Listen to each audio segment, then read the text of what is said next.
Giving the World a Voice. We are a faith-based social justice forum where individuals give their perspectives on various topics.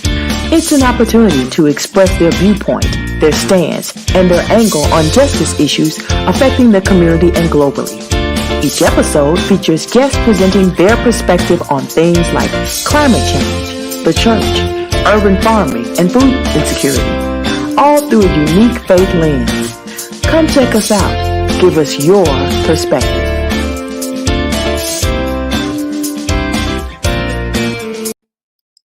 Welcome to Perspectives on Social Justice. I am Lyra Lane White, and I am here tonight so that we can address the issue of social justice from climate change from a social justice point of view. It's just amazing the things that have happened tonight. This week has certainly been an awesome week. We've had a very moving and a very telling inaugural address.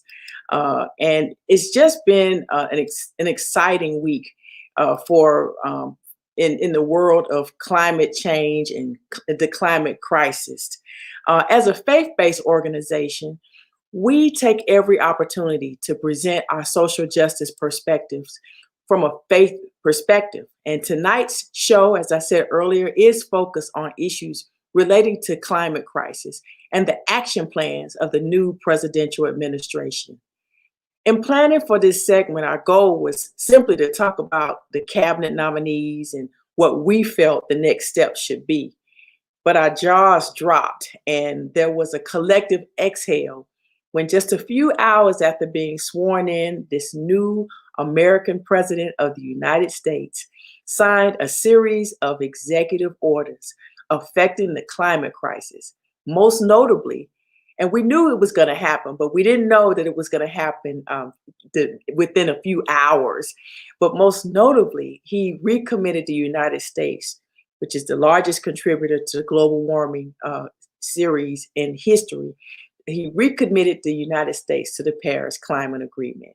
And according to the New York Times article, he went on to sign orders revoking the permit for the Keystone XL pipeline, and we'll talk about that in a moment. He reversed a number of rollbacks to the Environmental Protection Agency, especially in the area of vehicle emission standards. He reversed the decision to slash the size of several national monuments and forced a temporary moratorium on the oil and natural gas leases in the Arctic National Wildlife Refuge. And he also reestablished a working group on the social costs of greenhouse gases. Now, as a climate activist, I know that these steps are only the beginning and will not resolve the ongoing debate on issues such as fracking and the like. But I do believe that both sides of this debate can see that these actions are opportunities to resolve and mitigate these crises in a constructive and fair manner. It's not going to be easy and it's not going to happen overnight. But I would prefer to direct my questions to the faith community on this issue. And I'll do that by asking two questions. Number one, what actions are we, the faith community, committed to take to hold elected officials accountable as stewards to the planet that was provided to us? And number two, as stewards ourselves, what will we do individually to increase awareness and make a contribution to a cleaner environment? Well, tonight I have joining me the Reverend Michael Malcolm. He is the founder of the People's Justice Council, and he is a part of the Alabama Interfaith Power and Light, and the Reverend Alan Jenkins, who is the founder of the Earth Covenant, and he's also an elder in the Presbyterian Church. So, gentlemen, thank you for joining me tonight. I am glad that you are here. It's been a lot. It's been real exciting about everything that's going on. And the biggest thing, the biggest shock, when we knew he said he was going to do it before he was inaugurated, but we didn't know he was just going to do it like in a few hours later. The Paris Agreement is probably the biggest thing. Can you explain, any one of you, explain to our viewers exactly what the Paris Agreement talks about. Reverend Jenkins. Sure. Just a quick overview. Thank you so much, and it's great to be with you all. I think I missed last month, so it's great to be back. Thank you so much. All right, so just a quick refresher here. The Paris Agreement that was established several years ago established a 2 degrees Celsius upper limit of global warming in an attempt to stave off the most calamitous impacts of climate change. For example, temperatures that would be too high to sustain human life, and sea level rise that envelops whole cities. Keep in mind, this agreement is not seeking to solve or completely stop global warming. It's simply the agreement that these countries made across the globe through the United Nations, made a commitment to 2 degrees Celsius to stave off the most calamitous impacts of the climate crisis. So we signed on to that. Then, of course, Trump pulled us out. Obama signed on to that. And there were actually other countries who actually didn't feel like the Paris Accords were enough, and that 2 degrees, an increase of global temperatures of average of 2 degrees Celsius was not enough, that we really needed to commit to something more like 1.5 degrees Celsius of increase, only allowing that much, and therefore reel back and be more aggressive with our ceasing the use of fossil fuels, of oil, gas, natural gas, coal. And so and some of those countries were members of island nations, like, for example, in the South Pacific. And so they said that we really need a 1.5 degree commitment for the Paris Accords in order to simply stay alive, to give us a fighting chance. And so those activists who were at those meetings and those presidents of island nations actually said that the Paris Agreement of settling for a 2 degree allowance of increase in temperature was actually a death sentence for many people in parts of the world. So we know that the Paris Agreement needed some help. It wasn't a perfect, but the present, I mean, just the whole idea of the United States being a part of it, especially when we are the largest contributor to the issue, we have to start somewhere. Exactly. We aren't the largest. We're one of the largest. China would be the largest. We're number 2. And sometimes we find ourselves fighting over number 1 and number 2. Okay. Per capita. Per person, we emit the most. Per capita, absolutely. We are the largest. Okay. Absolutely. Okay. Absolutely. Yeah. But I think not only is it significant that we got back into the Paris Climate Agreement, but the way that we are going back in is that we're raising ambition, and we're calling for others to raise ambition as well. Now, the question is, will we put our money where our mouth is and not just look at paying what we said we were going to do, but actually increasing that to cover what we've already lost behind this last administration, in addition to looking at it through a fair shares perspective. If we're going to look at investment, climate investment, in particular on a global scale, we've got to look at the countries that can't afford to do the necessary things needed to bring down climate, at the same time seeing that they aren't the ones that produce a whole lot of it, of the emissions either. We are. So paying our fair share means that we pay well above what we were intending to pay in the first place. And honestly, our fair shares, from what has been calculated, is something around 225%, raising 225% in financing. Okay. Yeah. Now, go ahead. No, I'm I was sorry. saying that definitely the price tag that comes with it is definitely leaves a lot of discussion. And I just really believe that our presence will help take that conversation along. If we couldn't, we're not in a position where we can influence the outcome of that conference if we're not a part of it. So it was just amazing to me. And it's not, like I said earlier, it's not going to happen overnight, but I believe that this is an opportunity for us to resolve the difference in a constructive way. What were you going to say? Sorry. Go ahead. I'm sorry. Are you talking to me? Yes, yes. Oh, well, first and foremost, I'm just looking at myself. Am I supposed to only be seeing me, or was it? I know that was a mistake. But oh, I was talking. I didn't want to take you away.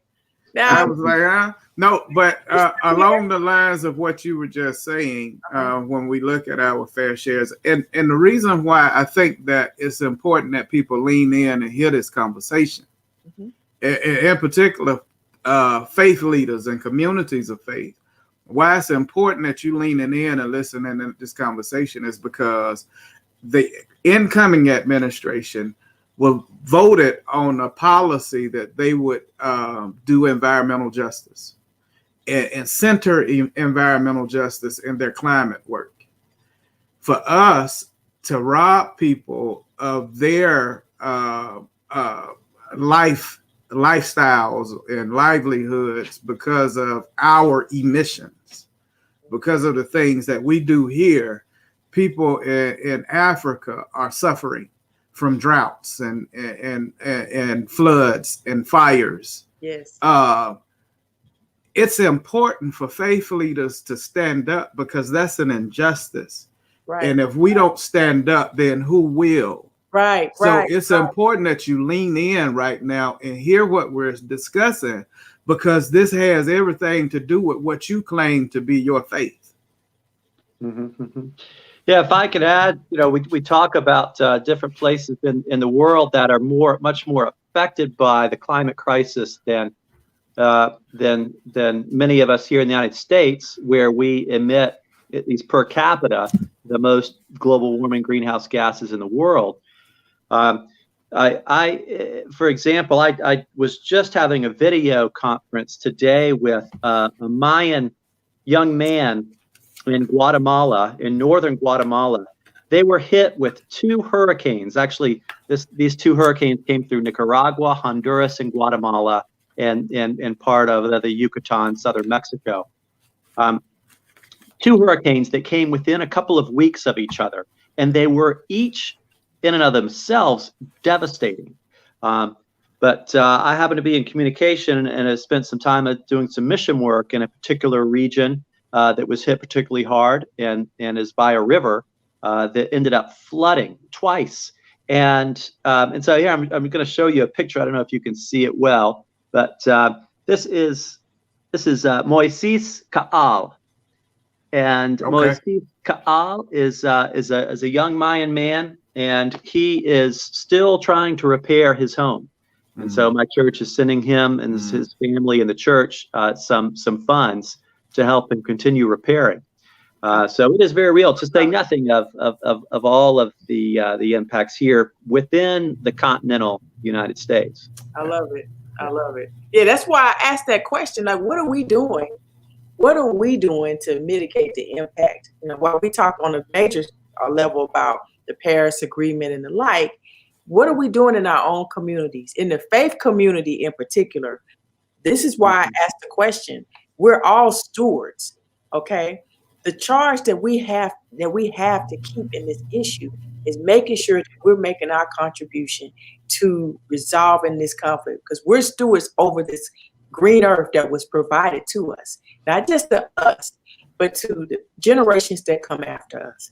So I absolutely love to hear stories. Entrusted to us. Entrusted, that's right. Thank you. Dr. White, if you look at it, many of our major denominations have missions. They do. And they send people here to do this, and they send people there to do that. And geographically, we are all over the place. I don't understand, but I also do understand, because I understand it's by design, why we aren't talking and seeing that this is a global issue. Mm. We are so isolated, self-isolated here, Mama, that we can't see there. And if we understand that this is a global issue, then we call for our global, I can't stand saying global leaders, because I don't think anybody that's put in a position of such as a president or a public servant position should be considered a leader. They should be considered servants. And so any of our public servants globally, we should be calling on them to do something about this issue. Because this is a global issue. It absolutely is, Reverend Malcolm. And I think part of the reason why we don't really see it as a global issue is because we're mostly concerned about our immediate surroundings. So as long as we feel like all of our environmental needs are being met, then we can't really see what's going on globally. But I would argue to that. I would also argue that all of our nearby local environmental needs are not being met. Right. Because there are things that we can do. And there, another climate activist that normally joins us, Reverend Daylight, she talks about how a community or neighborhood can do some things just to clean up the air in their local neighborhood.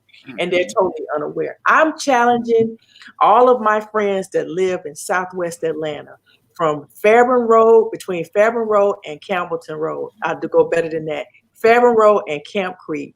For all of you whose per capita income is $300,000 and up, to stop driving your Mercedes, your BMWs, and your Range Rovers, and buy and purchase an electric vehicle. If you do that, I guarantee you the quality of the air just in that area will improve at least by 30%. And I don't want to cut you off, Reverend Jenkins, because I don't want to do all the talking, but what were you going to add? I forgot. Well, about this triple bottom line, we're talking about environmental issues, but I love this triple bottom line that folks have been talking about, that we're addressing environmental justice. Yes. Ecological justice. Yes. We're invested in addressing economic justice. Yes. Yes. And social justice. Yes. And so, it's the new bottom line, is the triple bottom line. And with this gross inequality, even Jimmy Carter said that we live not in a democracy but a plutocracy. To put taxation, to increase living wages, and to create the new economy that we've got to be about, of clean energy, like you're talking about, with cars and with our power plants, and democratizing energy. That's Reverend Malcolm could talk much more about the democracy of energy and energy production. But this triple bottom line. Yes. And go ahead. Were you going to say something, Reverend Malcolm? I was adjusting. Go ahead. Oh, okay. I was just going to say that when we talk about energy, another major executive order that President Biden has put into place, and I absolutely loved it, was he revoked the permit to conduct the extension on the Keystone Pipeline. And that is so significant. It's going to impact, it impacts the Northwest portion of the United States, but it really does impact the entire United States. And so given that, anybody want to give it a shot in terms of defining what is the issue with the Keystone Pipeline? Well, so I want to try to put this in terms that people can really grasp and understand the significance and the injustice of it. First and foremost, we had to pay for this. It's $8 billion. And here's the deal. It's not needed. It's unnecessary. It was stopped during the Obama administration because it was unnecessary. Biden, or not Biden, but Trump chose to start it back up, and then Biden shut it back down. But here's what you need to understand, and here's why it's so unjust. It's because those $8 billion projects that aren't necessary still pay people. And that's the only reason why it's being built. It's not, it's an environmental issue because it does environmental harm. You've got crude oil going through these pipelines that can bust at any time. They're on sacred lands. So it's a social justice issue that they're trying to put them on sacred lands, sacred indigenous land, which is just further pillaging and raping people. In addition to what's really disturbing about this whole thing is the people are saying we don't want it. Mm-hmm. Mm-hmm. But we had an administration that was saying you gonna get this cake anyway, anime. you know what I'm saying? Yeah, that's abusive. Yeah. And we need to understand that. Again, my goal is always, when I speak on environmental terms and environmental issues, is to really bring attention to the moral compass, because that's where I sit. And I think that's where we as faith leaders and faith communities sit. Right, that's right. And it's immoral. It's immoral for us not to pay our fair shares. It's immoral for us not to be listened to when we're saying we don't want this infrastructure on or this project on our land, and you insist on putting it on there anyway, when it's not necessary, and we're the ones that have to pay for it.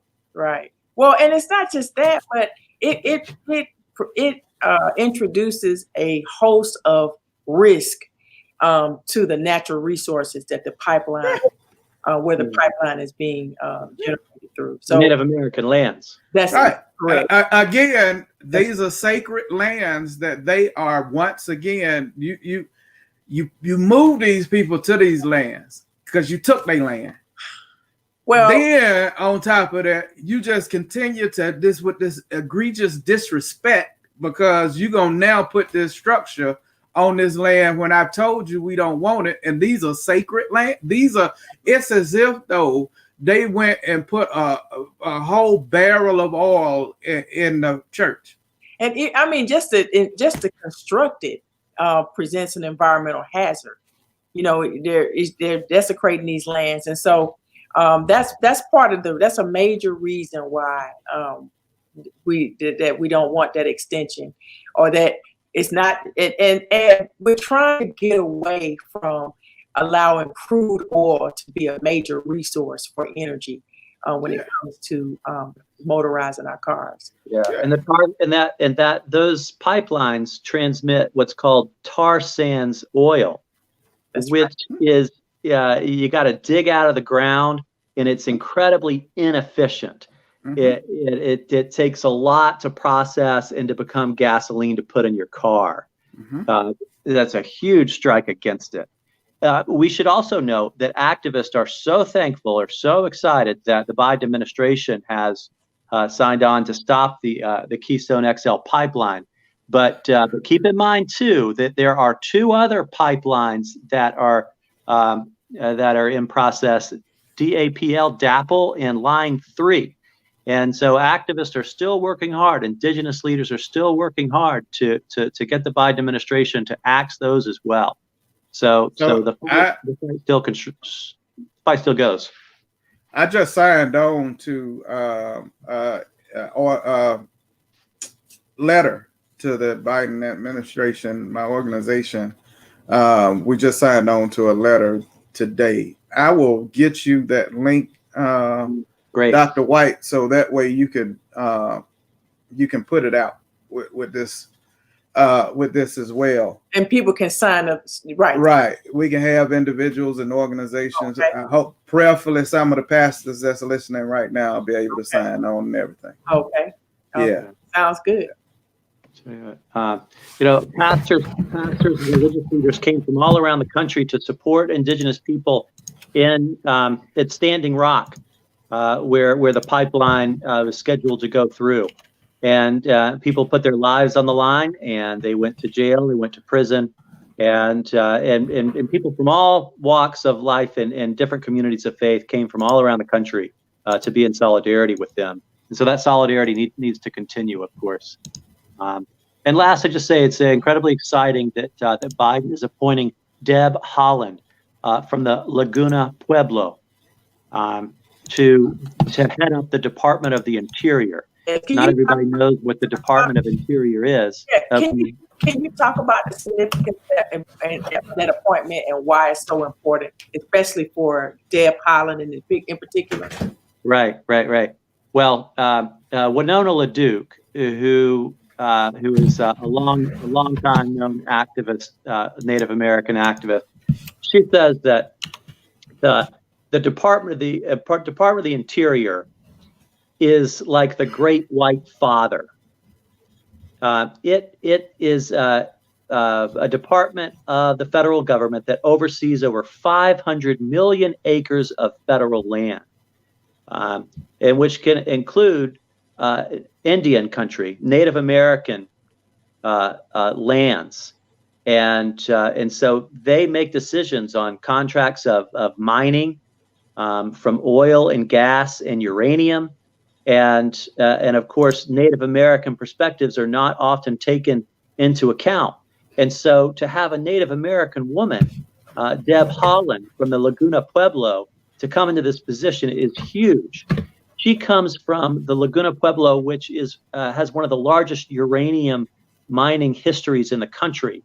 So that's where we're getting our nuclear energy from and developing nuclear weapons. And so she knows the kind of damage that can do to a water table and the cancers that creates. And so to have her in this position is a watershed event. I think what also is significant is the diversity that this has got to be the most diverse administration that we've ever had. But in that diversity, you have people who have experienced some of the things and some of the harms that they're actually dealing with. And Deb Haaland is one. Coming through New Mexico and dealing with the indigenous environmental issues that she's had to deal with, she's very much familiar with what others have to deal with. If I was preaching this, I'd say she's been touched by our infirmities, brother. But having staff and having cabinet members who've actually experienced some of the issues helps them to drive what Biden has said is his mission, which is to deal with environmental justice, to deal with climate through an environmental justice lens. So having people who've actually experienced environmental injustice is great, and she's one of them. Amen. That's some good stuff. And Reverend Malcolm, I've been trying to get this, create this banner for, be able to get the link that you spoke about earlier. Could you explain what this link? I'm going to post the link. I'm not really sure if people will be able to. I'm going to try my best. Can you explain again what that link is all about, and so that we can make sure people understand what they need to be, what they're posting about? Yeah, I'm hoping it's still up. I think it is. I might be wrong, but I'm hoping it's still up. But it's to stop the Line 3 pipeline. This is one of the other pipelines that Alan just spoke of, or Reverend Jenkins just spoke of. You mean so the Keystone Pipeline is actually made up of I think it's 3 different pipelines. Is that correct, Reverend Jenkins? Well, there's the Keystone Pipeline, and then there are two other pipelines, but they're all transporting this the tar sands oil, incredibly inefficient. destructive. Okay. I'm trying to let's see if we can make it work here. Mm-hmm. And a couple of years back, I guess it was, we were actually in Minnesota protesting this. That line 3.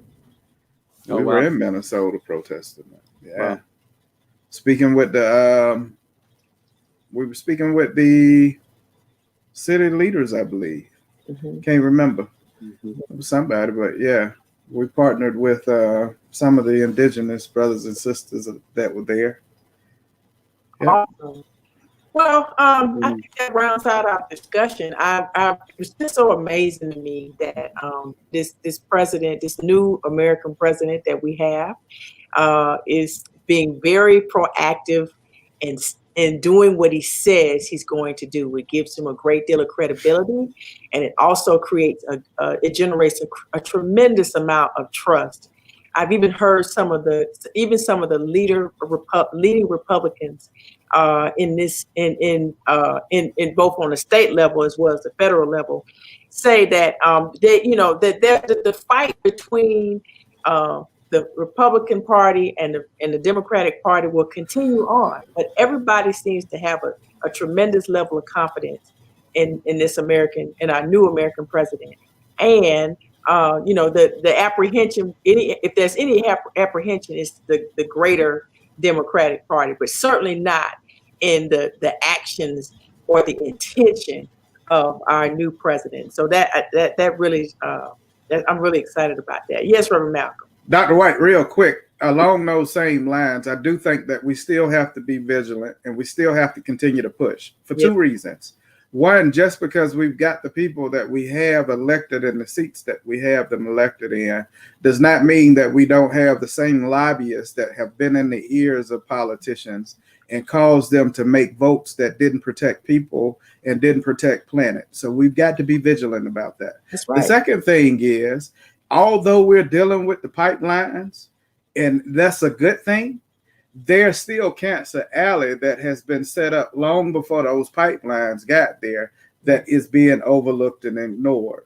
And so we've got to ensure that equity is also at the fore when we're doing our environmental justice work. Yes. And so we've got to hold our officials accountable to ensure that everyone is seen about. That's correct. That's it. Yeah, the Biden administration won't be able to do what they want to do if they don't have a strong backing and support. And of course, they need to be pushed too. That's right. That's right. And that takes me back to those two questions I asked at the very beginning. What are we as stewards of this world, as stewards of this earth? How are we being proactive in holding elected officials accountability? We went through some tough campaigns. Democracy was tested. Democracy prevailed. Now it's time for us to do our part in terms of holding account. And not just that, but as an individual, what are we doing? Also, what role are we playing in our own environment to mitigate the impact of this global crisis? We're in a pandemic for sure, but we're also in a global climate pandemic, a crisis as well. So we've got to come together and we've got to be good stewards and we've got to hear what thus saith the Lord in terms of what we're supposed to be doing. Now, on that note, I want to thank you for tuning in. I want to thank you for Reverend Jenkins and Reverend Malcolm. I appreciate, as usual, your input, your insight, your knowledge base on this issue of climate and the climate crisis. I always appreciate what you guys have to say. Thank you so much. And on that note, I want to remind everyone of those words of the famous Reverend Dr. Martin Luther King, that whatever affects one affects us all. Good night, everybody. And join us next week. On next week, we're going to be talking about what is the future of urban farming and food insecurity as a social justice issue. So join us next week. We have 3 young urban farmers that will be talking to us about that issue. Okay. Good night, everyone. Thank you, gentlemen, again. Welcome to Perspectives On, where we're giving the world a voice. We are a faith-based social justice forum where individuals give their perspectives on various topics. It's an opportunity to express their viewpoint, their stance, and their angle on justice issues affecting the community and globally. Each episode features guests presenting their perspective on things like climate change, the church, urban farming, and food insecurity, all through a unique faith lens. Come check us out. Give us your